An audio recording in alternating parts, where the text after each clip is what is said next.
Hi friends, இந்த video வந்து நம்ம என்ன பார்க்க போகிறோம் அப்படின்னு கேட்டிங்கன்னா, இப்போ வந்து விடாமுயற்சி திரைப்படம் வந்து இப்படி தான் இருக்கும் அப்படின்னு வந்து ஓப்பனாக வந்து நம்மளோட விடாமுயற்சி திரைப்படத்தோட இயக்குனராக மகிழ் திருமணி வந்து இப்போ வந்து லேட்டஸ்ட்டாக இன்டர்வியூ வந்து சொல்லியிருக்காங்க. இந்த ஒரு விஷயம் வந்து தல அஜித் ஃபேன்ஸ் பற்றியில் ரொம்ப ட்ரெண்டிங்காக போயிட்டுருக்கு. ஸோ அதை பற்றி அந்த வீடியோ நம்ம டீட்டெயிலாக பேச போகிறோம்.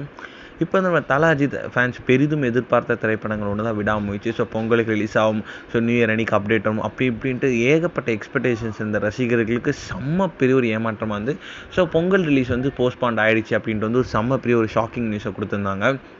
அதுக்கு ரசிகர்கள் ஒழுங்காக வந்து குட் பேட் அக்லியாச்சும் பொங்கலுக்கு ரிலீஸ் ஆகிருக்கும் அப்படின்ட்டு வந்து ரொம்ப சோகமாக இருந்தாங்க. ஸோ அட்லீஸ்ட் வந்து இந்த திரைப்படத்துலேருந்து ஒரு முதல் சிங்கிள் மட்டும்தான் வந்து படத்துலேருந்தே வந்துச்சு. ஸோ அடுத்ததாக வந்து செகண்ட் சிங்கிளுக்கான அப்டேட்டும் வந்து பொங்கலுக்கு வரும் அப்படின்ற மாதிரி வந்து விஷயம் வந்து போயிட்டுருக்கு.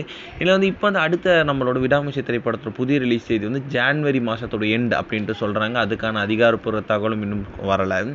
இதில் வந்து இப்போ வந்து லேட்டஸ்ட்டாக ஒரு இன்டர்வியூ வந்து விடாமுயற்சி திரைப்படத்தோட டேரக்டரான மகிழ் திருமணி வந்து கலந்துக்கிட்டாங்க. அப்போ வந்து விடாமுயற்சி திரைப்படத்தை பற்றி கேட்டாங்க. ஸோ அந்த திரைப்படம் எப்படி இருக்கும் சார் சொல்லுங்கள் அப்படின்ட்டு.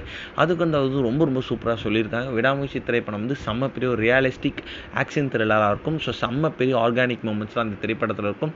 ஸோ நாங்கள் வந்து நிறைய லாஜிக்கே இல்லாத சீன்ஸ்லாம் நிறைய தூக்கிட்டோம், நிறைய படத்தில் வச்சுருந்தோம். ஆனால் வந்து அந்த லாஜிக்கே இல்லாத சீன்ஸ் வந்து ஃபஸ்ட்லேருந்தே நாங்கள் எடுக்க வேண்டாம் அப்படின்னு தான் வந்து ரொம்ப ஸ்ட்ரிக்டாக இருந்தோம். அதற்கு முக்கியமான காரணம் வந்து இப்போ வந்து ஆடியன்ஸ் எல்லாருக்குமே வந்து ரொம்ப இன்டெலிஜென்ட்டாக படம் பார்க்குறாங்க. லாஜிக் முக்கியம் அப்படின்றாங்க. ஸோ கொஞ்சம் லாஜிக் இல்லைனா கூட படம் மொக்க அப்படின்றாங்க. ஸோ அதனாலே வந்து நாங்கள் நிறைய லாஜிக் இல்லாத சீன்ஸ் எல்லாம் தூக்கிட்டோம். ஸோ கண்டிப்பாக வந்து நீங்கள் வெயிட் ஃபார் ஒர்த் அப்படின்ற மாதிரி இருக்கும். கண்டிப்பாக இந்த திரைப்படம் வந்து செம்ம ஒர்த்தாக இருக்கும் அப்படின்ட்டு வந்து சொல்லியிருக்காங்க. இந்த ஒரு விஷயம் வந்து தல அஜித் ஃபேன்ஸ்